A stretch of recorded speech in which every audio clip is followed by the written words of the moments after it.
Hello guys, good morning. तो आज हम आईडीएफसी फर्स्ट बैंक का रिजल्ट का एनालिसिस करते हैं। उनका रिजल्ट आ चुका है ये 2-3 दिन पहले। तो रिजल्ट अच्छा ही आया हुआ है। ओके, ऐसा कोई कोई पॉइंट है नहीं जिसके ऊपर आई कैन कंप्लेन। सारे पैरामीटर्स इंप्रूव ही हुए हैं।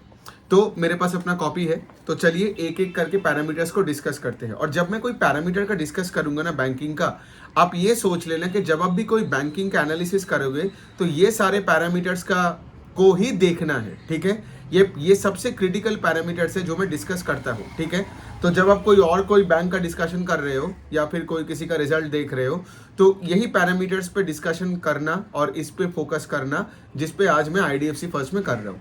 ठीक है, तो यही मेरा मकसद है कि आपको किस तरह से मैं बैंकिंग के बारे में और सिखाऊं जब मैं कोई एक बैंक का रिजल्ट का एनालिसिस करता हूँ। तो सबसे इंपॉर्टेंट पैरामीटर मतलब एक एक करके हम देखते हैं। ठीक है, तो सबसे पहला पैरामीटर है कि लाइक लोन बुक का ग्रोथ। ठीक है, अगर एक बैंक अपना लोन बुक का ग्रोथ नहीं बढ़ाया तो फिर आगे जाके फिर उसका प्रॉफिटेबिलिटी कैसे बढ़ेगा। करेक्ट। तो अगर मैं आईडीएफसी फर्स्ट का बात करूं तो उनका जो लोन बुक है वो ग्रो किया 24% YOY। ठीक है, इन दिस लास्ट क्वार्टर। और अभी उनका लोन बुक बन गया है 1.6 लाख करोड़। ठीक है, दूसरा चीज, अब आपको पता होगा कि एक बैंक का तो अपना पैसा नहीं होता है, राइट, कि वो अपने पैसा लेके लोन देता है। वो डिपॉजिटर का पैसा लेते हैं और उसको लोन करते हैं। करेक्ट। तो हमें देखना पड़ेगा डिपॉजिट का ग्रोथ क्या है, राइट। तो डिपॉजिट का ग्रोथ तो उससे भी बढ़िया आया है। On a YOY basis it grew by 47%। Right now ये सोचिए, ये जो इंटरेस्ट रेट्स बढ़ गया, right, and there was a war on deposits, right, जो सारे फाइनेंशियल इंस्टीट्यूशंस बातें कर रहे थे, सारे एनालिस्ट थोड़े थोड़े करके डर रहे थे कि लाइक डिपॉजिट बैंकों को नहीं मिल रहा है उस तरह से।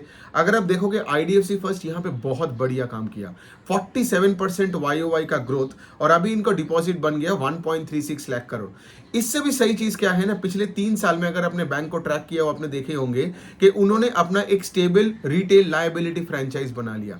3-4 साल पहले जब ये आईडीएफसी और कैपिटल फर्स्ट का मर्जर हुआ था तो उनका 75% ऑफ डिपॉजिट्स ना वो बल्क कॉर्पोरेट डिपॉजिट्स हुआ करता था। लेकिन आज अगर आप देखोगे एकदम उल्टा हो गया, 76% ऑफ डिपॉजिट्स उनका रिटेल है, बाकी उनका कॉर्पोरेट है। अब रिटेल डिपॉजिट से क्या होता है कि वो ग्रैन्युलर होते हैं। रिटेल डिपॉजिट मतलब बैंक्स के पास ज्यादा पैसे रखते, मतलब बैंक्स के पास रहता है वो पैसा। कॉर्पोरेट का डिपॉजिट कभी भी जा सकता है बिकॉज इट्स बल्की, है ना। कोई एक बड़ा कॉर्पोरेट क्लाइंट आया और पैसा लेके निकल गया और आपके पूरे बैंक में एक कैपिटल का प्रॉब्लम आ सकता है। तो ये भी आईडीएफसी फर्स्ट ने बहुत अच्छा काम किया, वी वैद्यनाथन ने। इसके साथ जो एक और पॉइंट जो मुझे सबसे अच्छा लगता है वो है कि capital adequacy ratio, not capital adequacy ratio, I am sorry.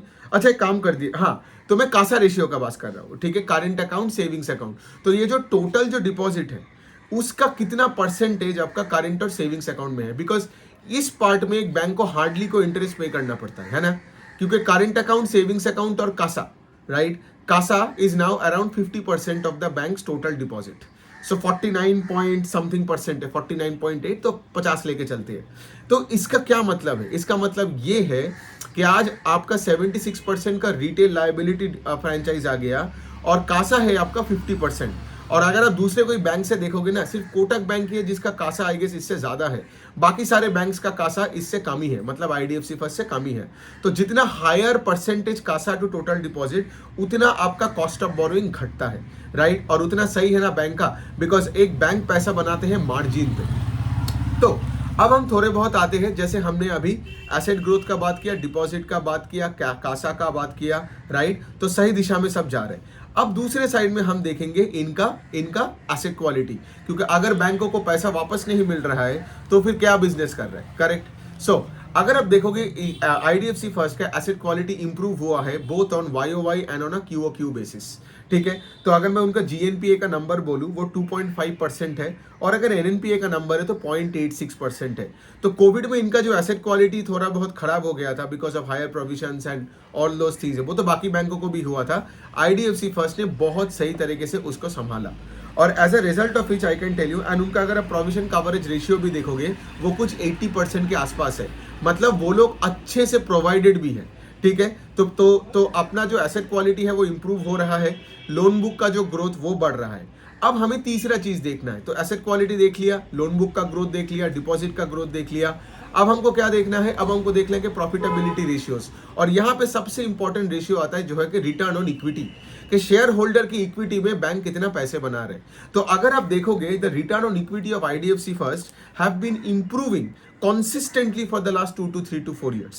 ठीक है, जब से उन्होंने अपने रिटेल लायबिलिटी फ्रेंचाइज को बनाया, जब से उन्होंने क्या किया अपने एडवांसेस को, because IDFC first bank is no longer a corporate and an infrastructure institution, क्योंकि आप देखोगे उनका इंफ्रा का ना बुक घटते जा रहा है और वो अपना रिटेल फ्रेंचाइज का बेस बढ़ा रहे।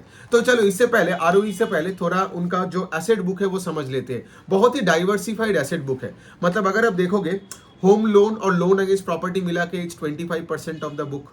फिर उसके बाद अगर आप देखोगे ऑटो सेक्टर में 9% ऑफ द बुक। फिर आप देखोगे कमर्शियल बैंकिंग में कुछ 10-12% है।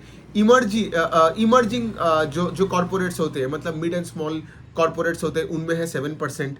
और अगर आप देखोगे credit card is 2%, gold and digital loans at 7%। तो ये सब मैं क्या बोल रहा हूँ कि कोई भी सेगमेंट में ज्यादा हावी नहीं है। जो मुझे अच्छा लगता है, एक बैंक का लोन बुक हमेशा डाइवर्सिफाइड होनी चाहिए, और वी वैद्यनाथन ने पिछले 3 साल से बहुत सही तरीके से ये काम किया। अब आप सोचिए, अब हम आते हैं आरओई के नंबर में। ठीक है, तो ये जो आरओई का नंबर है ना, ये आरओई का नंबर कुछ 2 या 3% था आज से 2-3 साल पहले। आई थिंक 0 के आसपास भी हो सकता है, I don't remember very correctly. लेकिन आज वो नंबर बढ़ के ये नंबर बना है कुछ approximately 13.82% as per Q4 FY23। अब एक वन ऑफ है इसमें, ठीक है, what is the one of, कि इनका ना कुछ वन टाइम ट्रेजरी गेन हुआ है। तो अगर आप वो ट्रेजरी गेन को हटा भी दोगे तब भी इनका रिटर्न ऑन इक्विटी बनता है 12.8% के आसपास। तो जो पिछले क्वार्टर में और पिछले फाइनेंशियल ईयर में था अराउंड 10%। तो आप देख रहे हो कैसे इसका 0 से चालू होके to then I think FY21 में वो 6% था, FY22 में वो 8-9% था, और अभी वो 10% के ऊपर चला गया। तो अगर आप FY23 का एंड तक देखोगे द ROE इज 10.85%, और अगर आप सिर्फ लास्ट क्वार्टर का देखोगे जैसे जैन टू मार्च का, that number is around 12.8% accepting that one of, जो कि है आपका वो ट्रेजरी गेन। इसके साथ साथ अगर आप देखोगे जो एक और प्रॉफिटेबिलिटी मेट्रिक में चेक करता है वो क्या है, प्रॉफिट आफ्टर टैक्स। बिकॉज अगर प्रॉफिट आफ्टर टैक्स नहीं बढ़ेगा तो शेयर होल्डर पैसा नहीं बनाएगा। यहां पे सोचो profit after tax is up by 135% on a YOY basis, including that one of as well, right. And अगर देखोगे on a quarter on quarter basis it is up by 33%।